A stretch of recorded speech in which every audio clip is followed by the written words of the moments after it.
Halo, selamat pagi pemirsa. Apa kabar Anda di pagi hari ini? Senang sekali saya Heri Oron kembali menjumpai Anda dalam Berita Papua. Sejumlah informasi dan berita aktual telah kami sajikan dalam tim redaksi kami. Berikut 3 berita utama yang akan kami sajikan untuk Anda. Seorang prajurit TNI di Kabupaten Teluk Bintuni tewas ditembak anggota organisasi Papua Merdeka.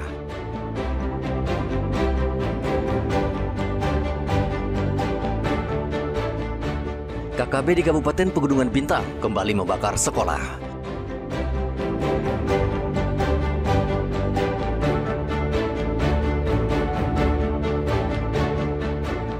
Ratusan penerima bantuan sosial di kota Jayapura dicoret karena terdeteksi bermain judi online.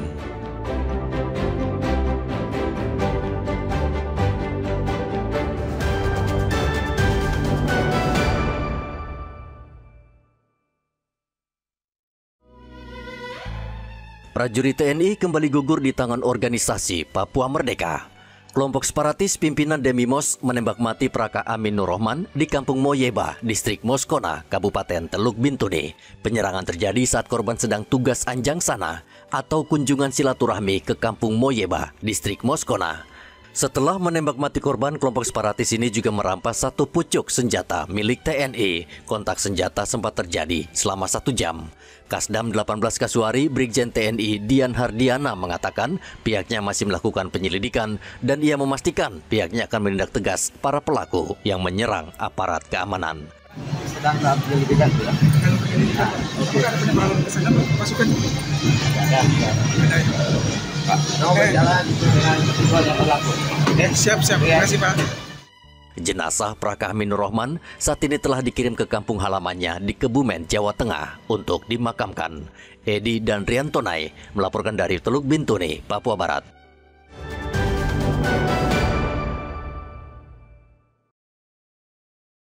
Kelompok kriminal bersenjata kembali melakukan teror di wilayah Papua Pegunungan. Kali ini KKB melakukan pembakaran terhadap bangunan sekolah menengah pertama di Kiwirok, Kabupaten Pegunungan Bintang. Aksi teror ini terjadi pada hari Senin di Desa Sopamikmah, Distrik Kiwirok. 7 orang bersenjata api bergerak menuju area sekolah dan membakar gedung SMP. Merespon kejadian tersebut, personel gabungan TNI Polri langsung bergerak menuju lokasi dan terlibat kontak senjata dengan kelompok bersenjata itu.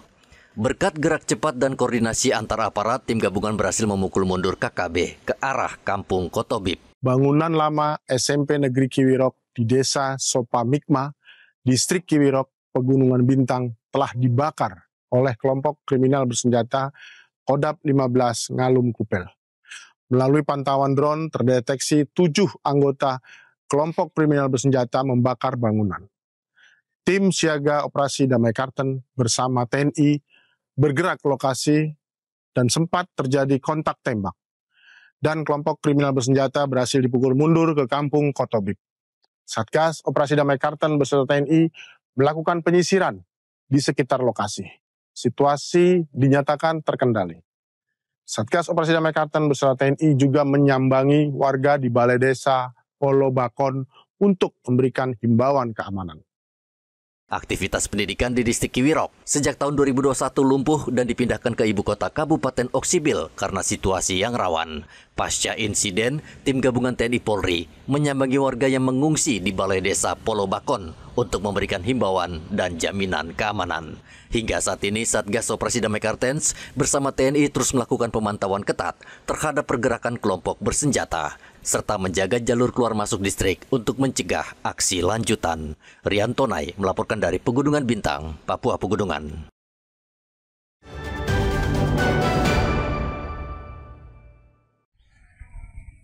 Seorang anggota Polres Merauke berinisial Bribtu IT yang bertugas di Polsek Merauke Kota terjerat kasus penyalahgunaan narkoba jenis ganja. Setelah dilakukan tes urin, terungkap bahwa Bribtu IT positif mengonsumsi narkoba jenis ganja. Oknum tersebut awalnya diperiksa terkait laporan KDRT yang menjeratnya. Polres Merauke juga melakukan tes urin karena diduga saat melakukan KDRT istrinya, ia mabuk dan ternyata hasilnya positif. Kini yang bersangkutan masih dalam pemeriksaan internal oleh Propam Polres Merauke.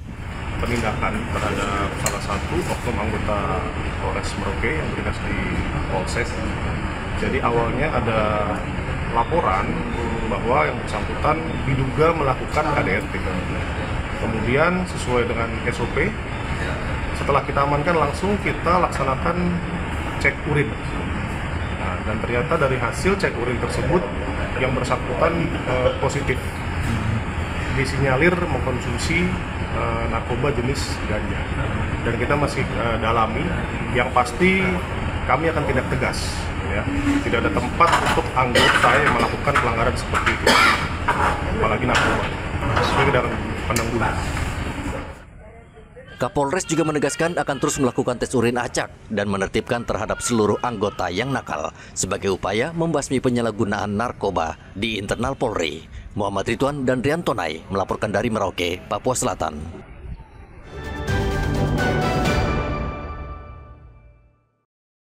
Seorang siswi SMA di Merauke dirawat di Rumah Sakit Umum Daerah Merauke karena luka dianiaya kekasihnya sendiri. Saksi mengatakan saat itu kedua remaja sedang berpacaran di sekitar wilayah Wasur. Namun karena masalah pribadi, mereka berdua cekcok dan beradu mulut. Pelaku langsung memukul korban hingga tak sadarkan diri.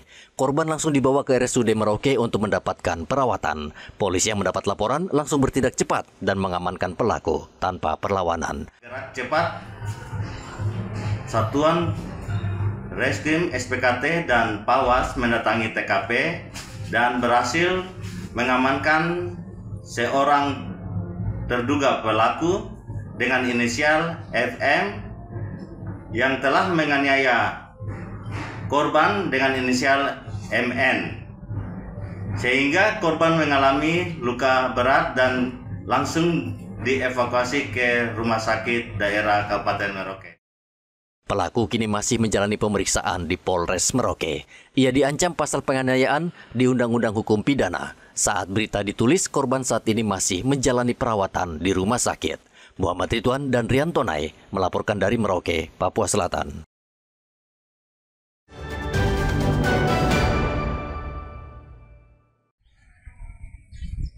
Merasa ditipu sebesar 125 juta rupiah, seorang ibu rumah tangga di Merauke melaporkan seorang pria ke pihak kepolisian. Kasus ini ditangani oleh Polsek Merauke Kota. Kanit Reskrim Polsek Merauke Kota, Ibtu Sitanggang menjelaskan, kasus berawal saat pelaku menawarkan kerjasama kepada korban untuk bisnis pembelian hasil laut. Tertarik dengan penawaran itu, korban menyerahkan uang sebesar 125 juta rupiah kepada pelaku. Namun hingga waktu yang dijanjikan, hasil kerjasama tak pernah terrealisasi, bahkan pelaku sulit dihubungi. Polisi bergerak cepat dan menangkap pelaku serta menetapkannya sebagai tersangka. Terlapor ini mendatangi korban dengan ini akan meminjam uang sebanyak 125 juta yang akan dipergunakan untuk membeli bisnis di Gelembung, di mana mulai dari kejadian itu si korban merasa setuju atau tertarik dengan penawaran yang dilakukan oleh terlapor sendiri. Namun sampai kasus ini dilaporkan, korban menyadari bahwa sudah mengalami. Tersangka dijerat dengan pasal penipuan dengan ancaman hukuman maksimal 7 tahun penjara. Polisi mengimbau warga waspada, tidak mudah tergiur dengan tawaran usaha yang tidak jelas. Apalagi saat ini penipuan sedang marak di Merauke. Muhammad Ridwan dan Rian Tonai melaporkan dari Merauke, Papua Selatan. Kami diperdengarkan oleh suara kebenaran firman.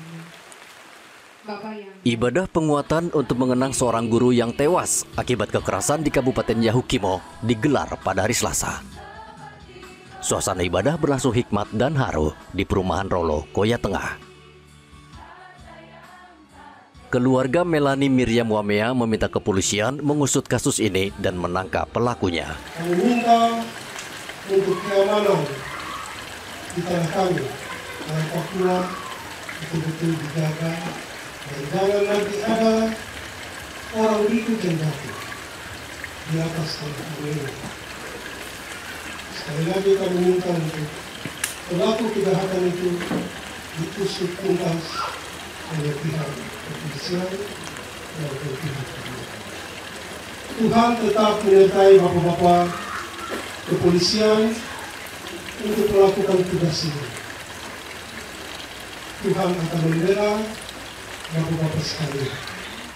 Kabitumas Polda Papua, Kombes Cahyo Soekarnito, memberikan dukungan moral kepada keluarga almarhumah. Cahyo mengatakan Melani merupakan sosok guru yang berjiwa pengabdi. Kita semua hadir di sini untuk kalian saling menguatkan, khususnya kepada mama, suami terkasih, dan keluarga besar yang ditinggalkan.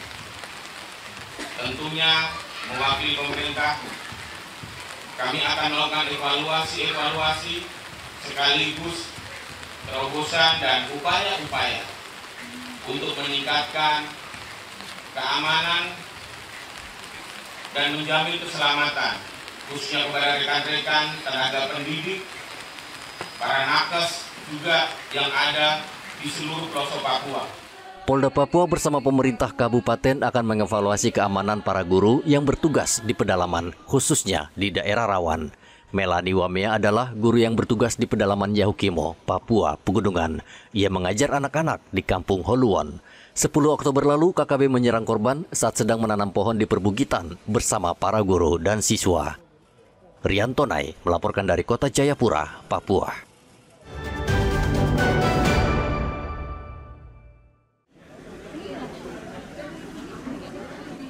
Dinas Sosial Kota Jayapura mencoret nama 342 orang yang seharusnya menerima bantuan sosial karena terlibat judi online.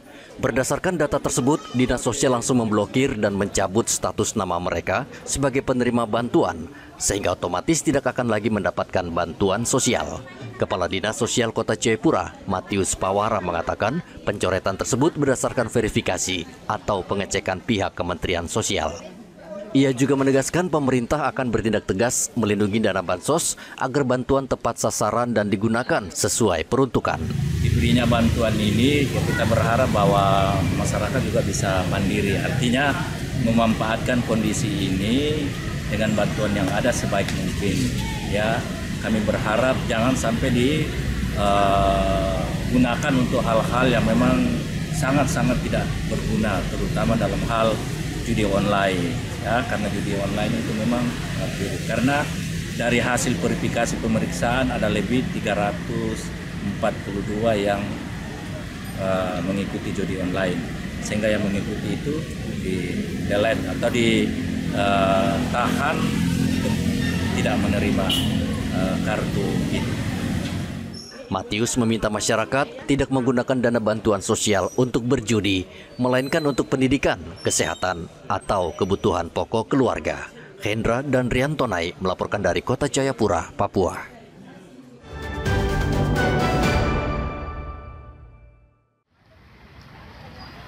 Pemerintah Kota Jayapura menyalurkan dana bantuan sosial kepada 6.300 warga. Penyaluran bantuan Kementerian Sosial tersebut berlangsung di halaman kantor distrik Jayapura Selatan. Bantuan langsung tunai dibayarkan mulai bulan Juli hingga September 2025. Margareta Nuboba, penerima bantuan, mengaku sangat senang. Uang bantuan tersebut ia akan tabung untuk sekolah anaknya. Mama setiap ini per 3 bulan ini Mama dapat atau baru sekarang model begini baru. Oh, ini baru. Tapi sebelumnya Mama dapat toh? Sebelumnya kami kejaput lagi. Dapat 500, 600 yang Ini dapat berapa, Mama? Oh, jadi ini Mama bikin apa ini sekarang? ATM. Oh, ATM. Ini. Nanti uangnya mau dibikin apa? Menabung. Anak sekolah kan? Oh, anak. Ada anak satu masih sekolah.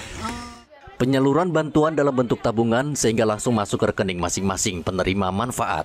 Menyerahkan bantuan langsung tunai kepada PKH, ya, keluarga yang tidak mampu dalam bentuk tabungan, ya. Jadi ini bentuk transparansi kita sehingga nanti dana itu langsung masuk ke rekening.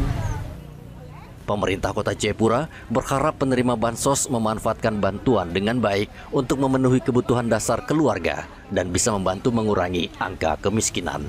Hendra dan Rian Tonai melaporkan dari Kota Jayapura, Papua.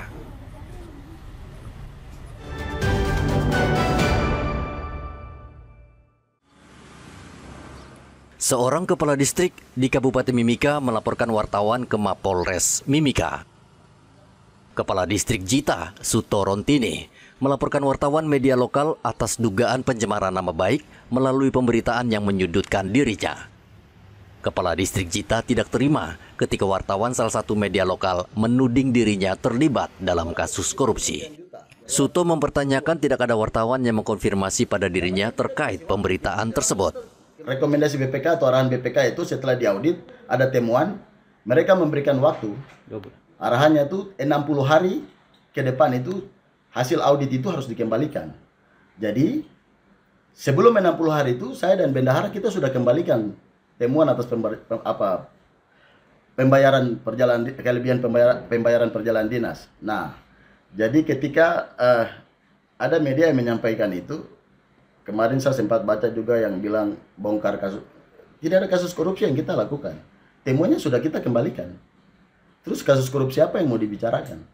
Jadi ini kan sebenarnya asumsi yang sepihak saja. Jadi sehingga saya sudah buat laporan polisi.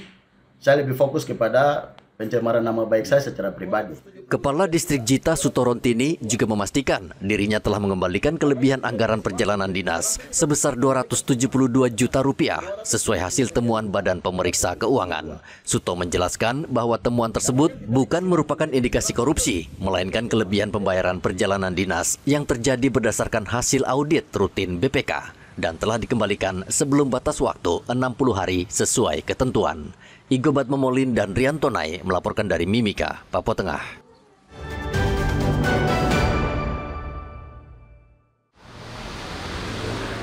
Pemerintah Provinsi Papua meminta bantuan Kementerian Pertanian dalam pengembangan sektor pertanian di 3 kabupaten yang dinilai potensial.